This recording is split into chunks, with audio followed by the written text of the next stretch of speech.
Ya, Anda kembali di Apa Kabar Indonesia Pagi. Kita lanjut, Bang Gita. Ya. Kira-kira nih untuk menjawab tantangan netizen lah soal keberhasilan membawa timnas kita ke Piala Dunia 2026. Apa yang kira-kira menurut Bang Gita fokus utama yang perlu dibangun nih, yang pertama kali dibangun untuk dari Kluivert ke timnas? Tim ini kan udah jadi sebenarnya ya. Ini beda dengan pada saat Sintayong baru menangani tim kita. Tim kita belum lagi hancur-hancurnya. Dia membentuk tim, kita dibikin terus kaget. masuk satu persatu diaspora. Diaspora. Terus kan sebelum diaspora datang udah cutting generation dia kan, pemain-pemain muda yang ini kenapa sih pakai pemain muda, tapi ternyata membuahkan hasil. Kalau ini kan udah jadi tinggal memolesnya dengan lebih bagus. Nah, kita melawan Australia di GBK walaupun kita dikepung kita bisa tahan imbang. Australia juga ini untungnya di grup ini kan semuanya kecuali Jepang nggak superior banget gitu loh. Australia, iya. Australia juga yang biasanya ngikutin Jepang gitu loh dengan beberapa kemenangan, ini kan praktis baru mencatatkan 2 kali kemenangan ya untuk sebuah tim yang 6 kali main. Artinya ada sesuatu juga dengan skuad mereka. Iya, mereka lagi membentuk juga skuadnya. Kan setelah lawan kita juga Graham Arnold kan dipecat juga kan pelatihnya. Dipecat. Nah, kemudian Arab Saudi juga Mancini hilang. Yang menggantikannya juga kalah sama kita. Jadi hal-hal seperti itu. Mungkin yang bahaya malah Bahrain yang sekarang baru juara Piala Teluk. Terus China yang dengan. Tapi jadi nggak Bahrain berani main di sini, Bang? Jadi katanya. Jadi ya, Bang. Jadi. Apalagi baru juara Piala Teluk. China dengan 4 tambahan naturalisasinya sekarang kan. China ya? Ya, dengan 4 orang dari Brazil ya kalau nggak salah. Jadi ya kekuatannya yang belum tentu bisa kita tebak jadinya pada saat mereka tarik tandang ke sana. Intinya adalah Kluivert dan kawan-kawan ini harus memoles tim ini berdasarkan apa yang sudah ada. Dan sudah ada itu kan mungkin juga dengan taktik yang sudah ada yang sudah diterapkan sebelumnya. Cuman kan kita bicara Belanda. Belanda itu kan baku dengan 4-2-3-1 atau 4-3-3. Kenal dengan dua pola itu. Artinya kan Sintayong memakai 3 center back. Nah, kita kan banyaknya diaspora tuh di center back, di area center back itu. Kalau kita ganti taktik, jadi seperti sia-sia nih, ada center back yang banyak ini. Ada Jay Izes, ada Jordi Amat, bahkan ada Rizky Ridho, ada Justin Hapner, Nathan Choaon juga bisa menjadi center back gitu. Calvin Verdong bahkan berapa kali dicoba center back. Jadi artinya kekuatannya memang benar-benar harus di belakang. Pertahanan banget gitu ya. Dan sepanjang 6 pertandingan yang sudah kita mainkan kan secara ball position kita kalah di 5 pertandingan. Iya, Bang. Lawan Jepang, lawan 2 kali lawan Arab Saudi kita kalah ya. Gitu ya. Lawan Bahrain juga kita kalah ball possession, tapi ada hasilnya. Lawan China malah kita menang ball possession, jauh bedanya, tapi kita kalah. Nah itu tadi ya. Ya balance-nya benar-benar harus diingat oleh mereka. Nah, bagaimana Kluivert akan memaksimalkan ball position yang kita dalam beberapa catatan rivalitas pertandingan kita ini ya stagnan. Iya betul. Ya dia harus memolesnya untuk lebih pragmatis artinya ya. Oke, ball position nggak kalah nggak apa-apa, tapi counter attack kita harus seperti counter attack kita pada saat kita mengalah. Punya. Waktu lawan Arab Saudi kan terbukti counter attack kita bagus. Artinya kita di lapangan itu kan pada saat kita kehilangan bola kita harus rebut kembali. Second ball itu namanya kan. Second ball kita kan bagus. Kita hilang bola, kita rebut kembali, kita bertahan dengan baik, kita counter attack dengan baik. 2 gol Marcelino itu kan datangnya dari counter attack.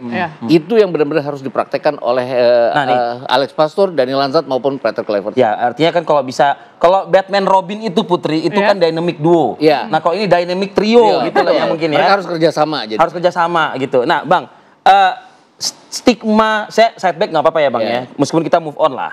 Stigma STY di beberapa kali pertandingan yang menjadi sorotan atau kebanggaan tanah air begitu ya, selalu dicap STY ini tukang coba-coba gitu loh. Ya, betul. Padahal sebetulnya kalau di medan perperangan sudah tidak ada lagi coba-coba Bang. Iya betul. Apakah Kluivert akan bernasib sama stigma tersebut terhadap dirinya? Saya juga nggak akan terlalu berani dia coba-coba ya. Waktu pegang Curaçao sendiri dia nggak coba-coba, tapi memang kualitasnya Curaçao pada saat itu juga nggak terlalu baik mungkin. Perekrutannya dia kan nggak punya banyak waktu, dan Curaçao sendiri belum menjadi tim yang baik pada saat itu kalau nggak salah. Tapi peringkat FIFA di bawah Kluivert. Waktu sudah Kluivert. Sesudah Kluivert. Waktu Kluivert dia peringkatnya masih 150-an. Sesudah Kluivert kan dia mulai 50 sekian atau 60 sekian gitu ya. Iya, sekarang kan udah 91-an kalau salah. Jadi mereka membaik setelah itu pun di tangan kita mereka kalahkan 2 kali pertandingan di sini. Jadi nggak patokan juga mungkin ke ranking FIFA. Tapi yang jelas bahwa Kluivert dan kawan-kawan itu harus membentuk tim berdasarkan tim yang ada sekarang, yaitu kuat di belakang dan juga kuat di tengah. Kita punya Tom Haay. kita punya Nathan Choaon, kita punya Ivar Jenner, itu artinya. Mungkin kendalanya adalah di kondisi fisiknya Tom Hae yang praktis hanya bisa bermain 60 menit ya. Makanya kalau Sintayong memakai, kenapa sih nggak dimainin dari awal ya? Karena dia berpikir bahwa nanti lebih bagus untuk menggebrak. Kan Tom Hae waktu masuk babak kedua melawan China permainan kita berubah kan. Kita menguasai jalannya pertandingan walaupun kendala kita tetap di lini depan. Oke. Baik, nah materi pemain udah bagus, kemudian tim pelatih dan lain-lain sudah datang begitu. Kira-kira Bang peluangnya bagaimana Bang? Ini pertandingan terdekat kita nih lawan Australia, kalau dari Bang Gita. Di tangan Sintayong aja saya nggak yakin bahwa kita akan langsung lolos loh waktu itu. Oke. 4 pertandingan sisa itu saya berpikir bahwa kita akan 2 kali menang lawan Bahrain, lawan Cina, kemudian 2 kali kalah away melawan Australia dan melawan Jepang. Dapat tambahan 6 poin jadi 12 poin. Itu cukup untuk masuk ke putaran keempat sebagai salah satu urutan ketiga atau keempat. Tapi di tangan ini dengan baru, ya saya berpikir bahwa tetap away-nya akan sangat sulit kita. Usahakan tidak kalah dengan telak. Untungnya kita bertanding terakhir melawan Jepang yang udah lolos, siapa tahu bisa dapat poin di sana.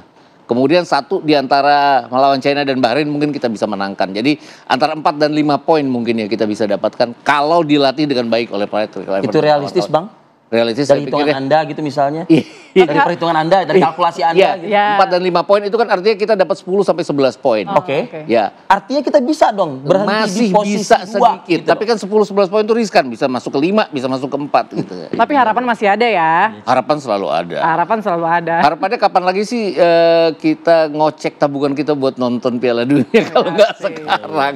Harapan pasti ada. Di Es Parman harapan kita ada. Karena gini. Di Pondok Pinang harapan ibu juga ada. Karena federasi beberapa hari yang lalu kan ada harapan itu. Lewat jubirnya kan bilang bahwa kita kan sebenarnya targetnya ke 2030.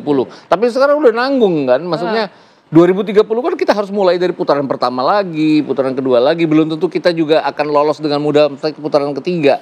Contohnya Thailand yang sepak bolanya aja udah mumpuni.